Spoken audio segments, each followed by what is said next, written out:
with our host, Tom. How are you, Tom Quigley? I am excited about our guest because I've heard so many things about him from Alan Porter. It's like, 6 degrees of separation. Is that what it is, Tom? 6, 7, 8, whatever. All right. So No, who's our guest it's today? this is Dan Cosgrove, and Dan is his company specializes in wellness programs that have been huge topic out there because of some guidance that the IRS finally gave after, I don't know, what, Dan, 10 years? Pretty much, yeah. Since the Yeah, ACA 10 amendment, years. 2016, 2017, yeah. And it was April of last year they came out. So guys like Dan's programs now have exactly how they need to structure them. Yep. But so instead of me explaining it, I'm going to let Dan explain what you do. Yeah, for sure. Excited to join you guys. This will be a fun one today. Long and the short of it, we're just helping companies provide better access to employee benefits while increasing profits. And it's just through understanding the tax code because, you know, um, unfortunately, the industry I think there's a lot of confusion out there, and maybe the people selling these current benefits are not incentivized because maybe they make a 5 to 10% commission on monthly insurance premiums. So maybe they might be incentivized to do the wrong thing. And so, our nonprofit is focused on doing the right thing for the employer and the employees. So that's what we're going to talk about. And it's important because it's unfair what's happening with the increase in premiums and especially what employees are paying. Oh, you want to hear something crazy, actually? Um, McKinsey came out with a report, I think it's a few months ago now. So McKinsey came out with a report on the state of the healthcare industry.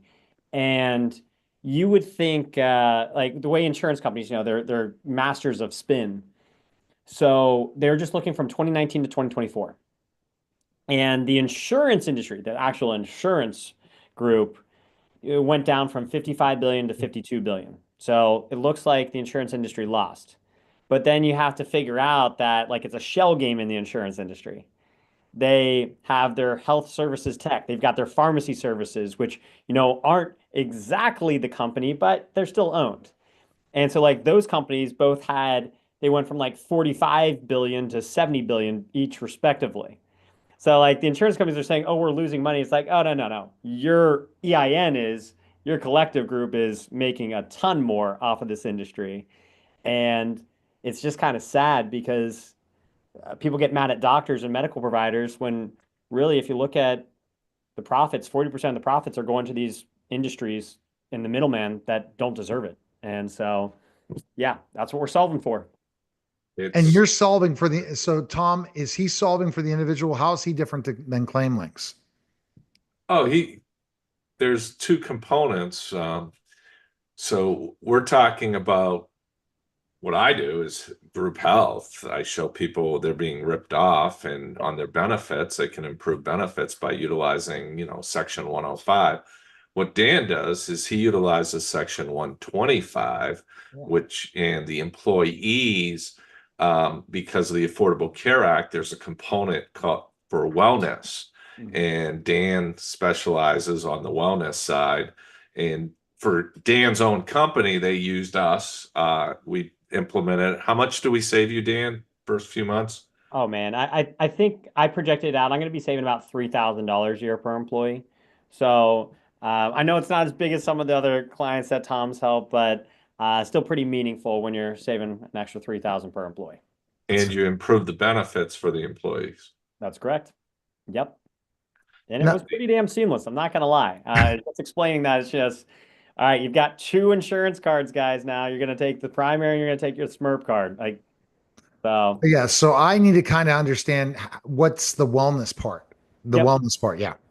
Am I allowed to share my screen or how's this kind of Yeah, work? yeah. I'll give you the bill to share. I Okay. think I already have it. Yeah. So go ahead and share your screen. Let me do this because this is why I like working with Tom's program on what we offer. Because, if I do a visual walk back, I'll make it presentation mode They for both go Uh, hand in hand, Neil. Okay. exactly. Yeah. So notice here, like if this was the MERP plan that we're setting up, like what Tom's group does, sometimes the employer, and this is just an example, you're telling the employee that they have a $2,000 deductible, and the employer's taking that responsibility or that risk of 7,100 before primary insurance kicks in. So great. How do you minimize that risk? That's where our HCA kicks in. So our Section 125, we call it a healthcare concierge and advocacy plan. The unsexy version is it's a Section 125 hospital indemnity plan, but nobody likes thinking about a hospital. So, we just rebranded it given, I have a Procter & Gamble background and a Nike background. So we like to market things, right? So what the HCA really does are all of these things. Now that's a lot of words on the screen, so I'll just highlight a few of them. The telehealth and telemedicine is really important because we found during COVID, like 80% of medical needs could be done virtually. Yeah. So now again, like if my wife is pregnant or if I got a bone sticking out of my body, yeah, that's not going to be solved virtually. I'm going to physically need to go in somewhere. Right. But the majority of the time, and especially in American society where everybody's on the go, constantly needing to be somewhere, Yeah. it's really nice to have convenient medical care at the touch I of agree. So And- can I jump to really Dan while you're doing this presentation? Because I have so many questions. Okay, Yeah, go ahead. Okay, because this is where the interactive comes. Free telehealth and telemedicine. Okay, so for example, till Tom got me insured, I've been uninsured for a few years. I'll flat out say it, but I've been getting healthier. But I've been uninsured for about 3 or 4 years. Mhm. Tom got me insured, where I thought for my business, through my business, said it looked like a great deal. But I was paying for telehealth. I end up getting potential strep or I have a little injury. Yep. $140, $150 for telemedicine for just one appointment. Yep. And then I'm paying monthly to that as well. I've Mhm. not changed that yet. So that's again my laziness. Got to go back and check what I'm still paying to this one company. But how is it free telehealth? Who gets free telehealth and free telemedicine? Every single employee that qualifies. Wow. So yeah, every single employee that qualifies. And the beauty of it is it's not just available for full time. So if you have like in a McDonald's of the world and you got a lot of part-time employees, well, you're probably not offering comprehensive group health insurance because it's a part-time employee, but you were trying to find a benefit that will make that employment opportunity stickier so that you have less turnover. And like there is a minimum earnings amount. Like you have to earn about $22,000 a year. But if you think about that, that's 3 days a week, 8 hours a day, $15 an hour. So you can get some small groups with a lot of part-timers that could even qualify and get this benefit. And it's not just for the employee, it's also for the spouse and kids up to the age of 26. Okay, that's impressive. Continue. Yep. So at the end of the day, we're providing free telehealth, which helps them avoid those healthcare expenses. Because we basically took the Netflix model and applied it to the healthcare space. So like value-based care, not fee-based care. So we are the same fee no matter how many times you use us in a month. You could use us 100 times, you could use us 0 times. You're still going to have the same fee. And so that's how we're doing it to make it more affordable for people. And we're 24/7, 365, 80 different languages, 83, whatever it is, don't hold me to it. But it's available whenever you want it. The other nice features we throw in there though, think about like prescriptions. In America, we do not take more drugs. We simply get charged more for the exact same drug. We think that's kind of ridiculous. So what we do is we cover basically 90% of all drugs, which is 815 drugs, at $0 copays. Again, that's available for the entire family, not just the individual employee. Well, that's a big deal on helping minimize your healthcare expenses as an individual. But say you have somebody that wants to focus on weight loss, and we know the Wegovy's, the Ozempics of the world are the craze right now. So the GLP-1 drugs, we can't get you that for free, but we can get it heavily discounted, say like $300 to $400 for a month supply versus the $1,000 that it currently is. So that's like some of the features we're doing in there. You want me to keep going, or you have another question? Yeah, keep going. This is what we want. We want to just Yeah. provide this out there for you. So the other thing to really think about is billing, insurance, and advocacy, and I'm kind of hovering over that right there. Why is that? There's 2 fronts. So say you actually need to go in and get a procedure. It's in that 20% I was talking about that can't be done virtually. And they're going to say, all right, well, you have Blue Cross and Blue Shield, United Healthcare. Doesn't matter who your primary insurance carrier is. But they're just going to say, hey, this is your network. These are the providers available. And we looked at it. Doctor number 1 is available tomorrow. They're going to cost $1,500 for this procedure. Doctor number 2 is available next week, and they're going to cost $300. So now it's up to you as the patient in this situation, determine if you want to get treated immediately and pay $1,500 or wait a week and save $1,200. So it helps you shop more effectively because we know no doctor's office is putting a sign outside their front door listing out all their prices. Like they win on lack of transparency. So we help people better navigate the system that way. But then here's the other thing on the back end. Did you know about 80% of medical bills are wrong? And most people just don't know that. They just pay it. And it's just like, oh God, why are you doing this? Right. And Yeah, so usually I'd say it's higher than that, but anyways, you're being nice. Go ahead. it probably is higher than that. But you know what we always tell people is like treat us like a credit card company. If you have a dispute with a restaurant, you can call up American Express, Visa, MasterCard, and they're going to go dispute the bill on your behalf. Right. Same thing here. Get the explanation of benefits, load it up into our portal, and we're going to go dispute on your behalf. So you're never overpaying. You're actually paying what you owe. That's a really powerful solution for people because most people, if you've never had to deal with disputing a medical bill, it's a pain in the ass. Nobody wants to deal with it. So that's a nice kind of like concierge-like service that we're giving to every single employee that qualifies. Okay. Wow. Okay. So this is the employer has to get this, or can the individual? Employer has to sponsor the program. Okay. So the employer sponsors the program, but the beauty is we make it self-funded for them. So I'll show you how that's done here. And the most important thing that I kind of glossed over, the hospital indemnity plan. That's really important. So like Neil, do you watch college football or NFL football at all? Yes. Who's your team? Well, it's Pitt and the Steelers, but I might become a Browns fan, which Tom's laughing. Well, 'Cause I'm now I'm in laughing Cleveland. because my one of my first college games that my uncle and my dad took me to was at University of Syracuse playing Pittsburgh and Hugh Green and Marino and stuff. Yeah, that's my team. National That's TV. the Kid from my town, Joe Morris, was the running back for Syracuse. Oh. And I got this pen, this orange crush pen, and it said shit on Pitt. Loved it. I was 10-year-old walking around with a shit on Pitt. Syracuse wish they could win. Yeah. It was pretty good. And then Pittsburgh proceeded to kick their butts like 40 Yeah, I was honored to 7. get to interview Dan Marino. Never did get to interview Hugh Green on my show, but Dan and I got a chance to sit down before. But yeah. Yeah. So anyways, that's why I was laughing. But go ahead, let's proceed on the topic. Well, and I'll quickly say that I'm a Cincinnati Bengals fan, so you can't become Okay. a Browns fan. Hey, the only question I got for you, Dan, are these Well, Kenny nurses- Pickett's the quarterback, going to be our quarterback. Come on now. Steelers should never have got rid of Pickett, and Pickett's one of the best Pitt quarterbacks ever, which I can't believe I'm saying, but it's true. So the only question I have is, do you have like pictures of these nurses that you get to call on telemarketing? Yeah, I'm not taking screenshots. You know, of I'd be those, like calling them every day, I think. but yeah, you have. Hey, I think I'm mental. Yeah. We hope people aren't utilizing the system for that, but you never know. You never know. But Hey, yeah, it's better than the online stuff. hey, that's true. Okay. I guess let's be glass Get a half full. Zoom Better and alternative. what's your problem? I don't know. I got lots, but let's. All right, Tom. go ahead. Now I'll get you back to this point. Okay, tell us about the hospital indemnity coverage. Yeah, for sure. So the hospital indemnity, this is beautiful because as we were talking about on like Tom's plan, you know that risk, that $7,100 we were talking about earlier.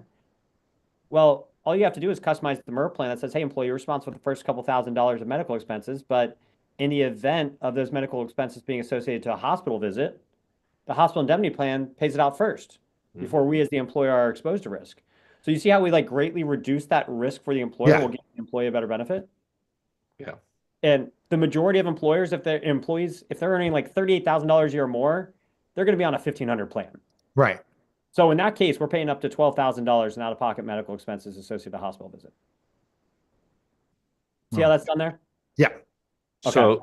So what you're doing, Neil, is the employees are getting this as part of the wellness program. Yep. And what they get is, so they're paying X amount and then they're getting X amount back. Yep. Right here. Go for it. Well, you nailed it, Tom. I want to hear you explain. This is good. All right. So you're putting in, the payroll, you're paying gross before the program, 1923. So the cost is $692.31 pre-tax they take out. And then what that's doing is, so you're getting money back for participating in the wellness. Mhm. So your disposable income at the very end, your net goes up and you're getting all these extra benefits. So the employee looks at it like they're getting it for free. But let's face reality, they're getting it because of the way that Dan's program's structured. So they're increasing their payroll by $35 a month. And the employer's happy because they can design their medical expense plan with higher copays, which lowers their risk. So they get to save more. So Dan's program, the employees love, and the employer gets to save a little bit. Yeah, On I like mine, that too. the Yeah, keep employer going, saves a Tom. lot and the employee saves a little. But with both combined, everyone You wins. guys combine forces. Exactly. It's like Michael Jordan and Scottie Pippen. I agree. Mhm. So Dan, Michael. so if people that need to contact Claim Links, so to get work with you, but they also, if they wanted to, just could contact you as a Absolutely. company. Yep. But yeah, so I mean, I'm understanding it. It's the brings a really big, powerful part of helping that employee, Yep. saying, I'm sick and tired of them paying so much in hospital bills, Yep. so much on deductibles, and I'm going to try to really decrease that their bottom line. Yeah. Directionally speaking, like if we had a $50,000 a year earner, you're more or less saving them probably about $2,000 a year between money in their paycheck and also saved on healthcare expenses. Because the average American has 10 medical claims a year. The average medical claim is $200. Means the average American spends $2,000. So if we're able to help them avoid 8 out of 10 medical visits, that's $1,600 saved in healthcare costs. That's huge. That's a big benefit for somebody. Mhm. And you'll see on like the slide that I popped up there, and Tom already talked about it, but they're getting an additional benefit as the employer because the name of the game is they're saving in FICA. Right. The employer on average is saving $550 a year per employee. Oh. So you gave better benefits to your employees and their family. You increase your profits, and you're probably going to attract and retain more talent because you're providing something that differentiates yourself versus your competition. Okay. What else might we have though? Because Well, That, the that's only question is the only, I guess, gray area that, and I hate to say that, is on the reimbursement of the wellness benefit. yep. It's up to your accountant or tax attorney if they want to be aggressive or conservative. The aggressive ones do it pre-tax. Yep. The conservative ones do it after tax. Either way, the employee wins because Dan was showing after tax there. Yep. But if it was before tax, it's even more savings. But that's a gray area because on the guidance letter, it was written by the IRS. Need you say any more? No one understands it. It's oh. true. So Dan, how's the best place people can get in touch with you? I think we really have had an interesting conversation about how we can save money and health benefits Yeah. as an employer and an employee, how they need to introduce Dan to their HR director or CEO. Same thing for Tom. That's the biggest thing. If we could tell the individual to go and talk to your employer, Yeah. it's a game changer For for sure. everybody. Yeah, I mean Yeah. that is the solution. Have the employees go to the employer. It's just like, when the pharmaceutical companies wanted doctors to prescribe it more, sometimes they'd advertise to the individual to have their doctor ask for it or ask their doctor for it. Like same thing. Yeah, best way to reach out to us. Well, one, you can always get to us via Tom's group because we work hand in hand with them. The other option is they can go to our website, so wellnessfortheworkforce.com. Or they can just email our general, which is info@wellnessfortheworkforce.com, and somebody on our team will reach out to them, tell them the information that we need so that we can pull together a rough proposal for them. So, And yeah. All right. And my own company, we're going to be implementing this solution. Yep. And I'm excited about it. Because, now I can call up telemarketing, the wellness. Oh, jeez. Tom, I All may right. not So let you go to guys- claimlinks.com and contact both Tom and Tom and Dan today. Appreciate it, guys. That was a Thank you. special simulcast of the Neil Haley